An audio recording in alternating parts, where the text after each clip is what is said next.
Good day to each and everyone, especially to my students and all BITCT and IT students of Cebu Technological University, San Francisco Campus.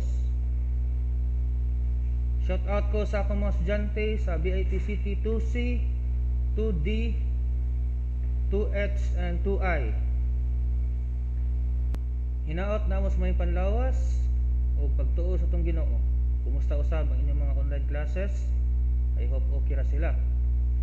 Sa dili pa nako i-present ang atong topic karong sa atong video, let me remind everyone to our upcoming midterm exam this coming October 28, 29, and 30.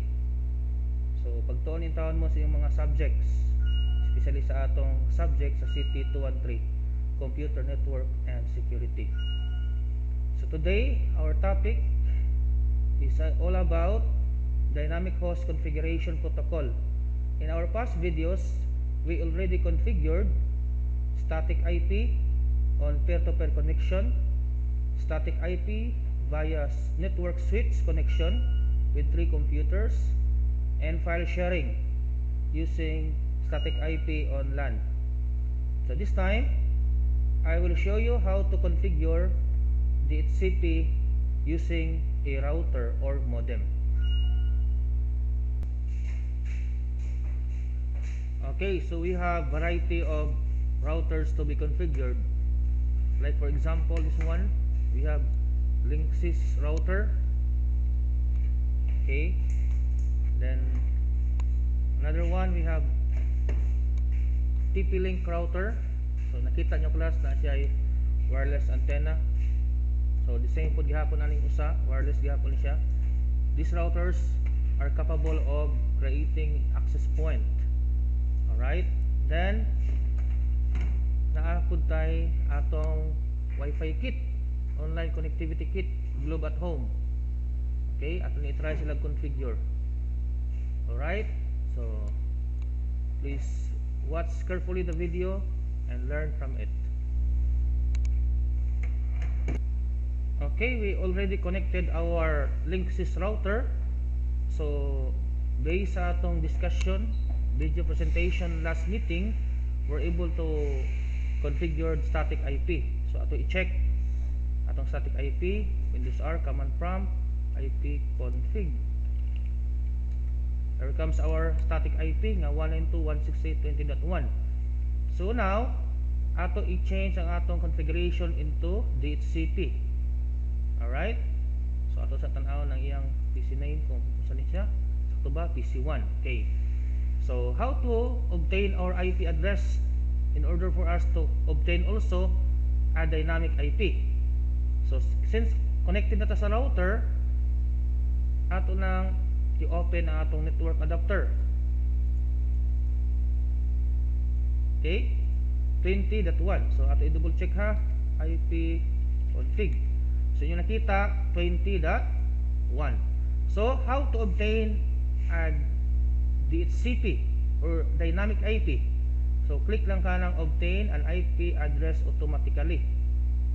Hasta ang DNS sa ubos, server address automatically.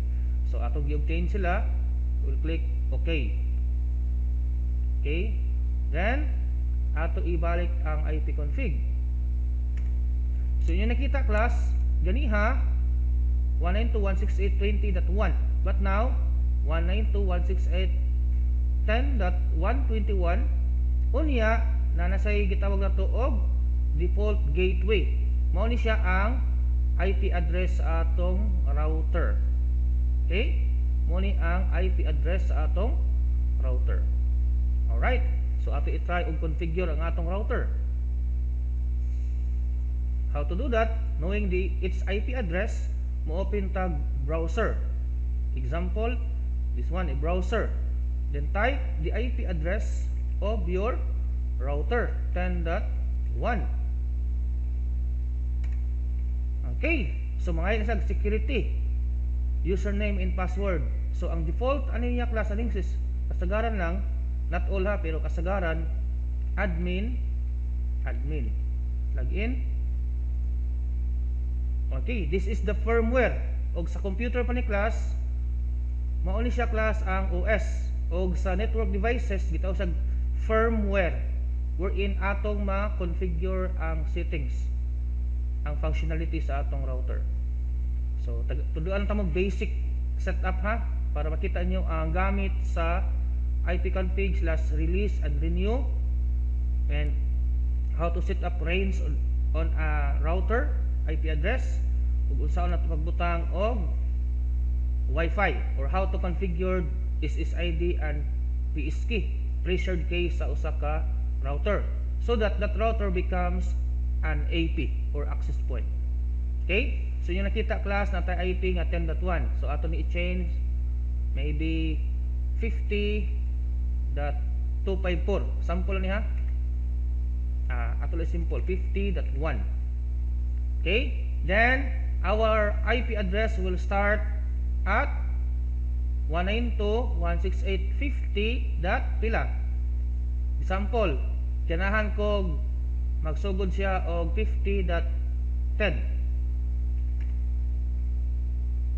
okay, so automatic na yung 10 unya, or ganahan ko 50.2 o 50.100, depende na nako. Example, I want 50.10. so ako muning IP sa akong router, pero ang IP sa itong mga computers mag-start sa class of 50.10. maximum number of users pila man. Example, ganahan ko og kuan ka buok users na nako, alam ko 20. Depende na nimo ha, kung gamay yung network pwede i-limit, kung dako ang network pwede mo padak-an. So 20 lang ka buok users, so meaning gikan sa 50.10 to 50.29 ato nang bantayan unya class during our checking of IP address. Alright, then kini class 8 naman alright, then save, ato i-save ang atong gibuhat nga modification. okay, sometimes it up to 80 seconds or more than a minute. okay, just patiently wait for the configuration to take place.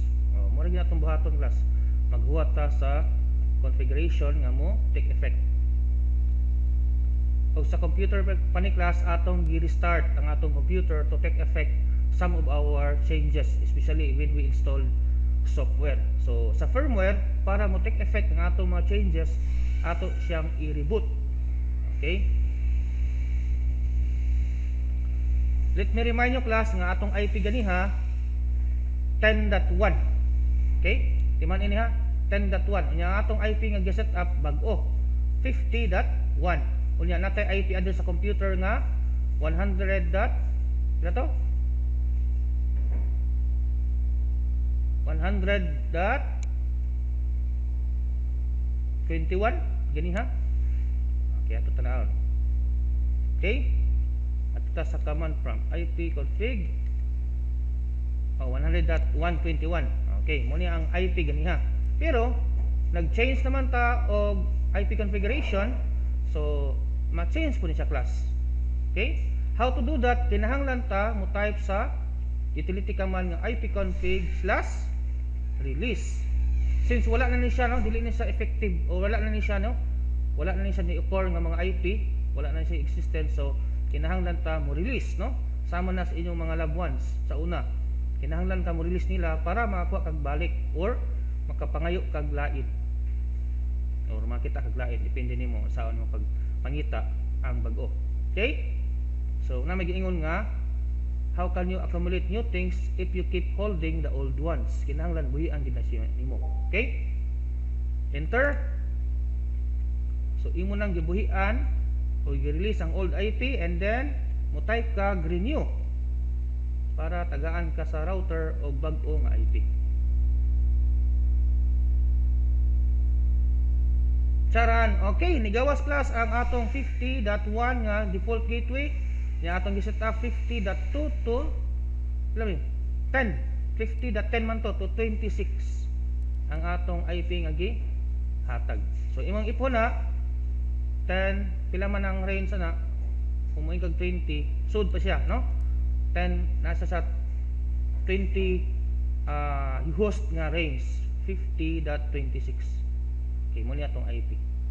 alright, So mo na class ang pag-configure sa usa ka DHCP router. Allow me to transfer PC2 para atong i-configure ang dynamic IP. Okay? Adto na ko sa PC2. Okay, naana ko karon sa PC2. Atong i-try og tan-aw class or check if mo reflect ba ang atong dynamic IP. Pero ato sa tan-aw ng atong current IP. IP config. Oy, static IP pa di ay katong una nato nga video. Alright, ato i-change wag gyapon nga procedure. Ato sa network sharing center, change adapter setting, and local area connection, properties, and then change internet protocol version 4. So naka use the following IP, meaning ato ni siyang gi-encode last sa atong video. Then ato ni siyang i-obtain in order for this computer to obtain also a dynamic IP. Okay? Ato i-check, IP config. Okay, so gitagaan siya automatic, no? Gitagaan siya og IP nga 192.168.50.27 which is sold sa atong range na 10. Pila to? 29. Og yang default gateway nga 192.168.50.1. So atong i-try og ping si 50.26 192.168.50.26. Okay, ni-reply class, meaning we are connected sa PC1. Alright, so mga anak kaon class, kung saan na to pag-configure, automatic, so yung nakita, once nga imo nang na set up na settings ang imong router to dynamic IP, automatic, all of the hosts connected by that router, automatic makadawat og dynamic IP. Okay, so adto na pud ko sa PC3. Okay, diyan ako sa PC3. So, kabantay mo class akong shades. Ang ayan ba ko? Bitaw. So, muli ang PC3. If you remember, ato ni siyang giilisan og desktop background. Si Raysian Rondo. Okay? Ato tan-aw na ang iyang IP. Pag-check. MD. IP config. P. Ato iyang PC name. PC3 na. Yan na si 23. So, how to change? To obtain dynamic IP, open network and sharing center, go to change adapter settings, local area connections, properties, and ay mo sa version 4 IP address. Okay, so just select obtain IP address, select lang no, obtain. Okay, close, at i-check ang IP. Okay, so any class without using the /config/release reno, automatic siyang hatag og IP. So, kung dili magay siya automatic matag, just type /config/release and then /config/renew. So, we obtain dynamic IP. So, connected na ta sa router. Ato i-try og ping ang PC1. Ping 192.168.50.26. Okay, na-reply si PC1, PC2 at i-try ping PC2. Okay, na-reply sad si PC2. It means that we are now connected. Ato try og access ang file sa PC1. Okay, ato na access. And then ato ni ilisan si Raysian Rondo, no? Ato ibalik si PC3. Okay, so nanata. We access the files from PC1. How about PC2? Okay, ato gyapon access ang file sa PC2.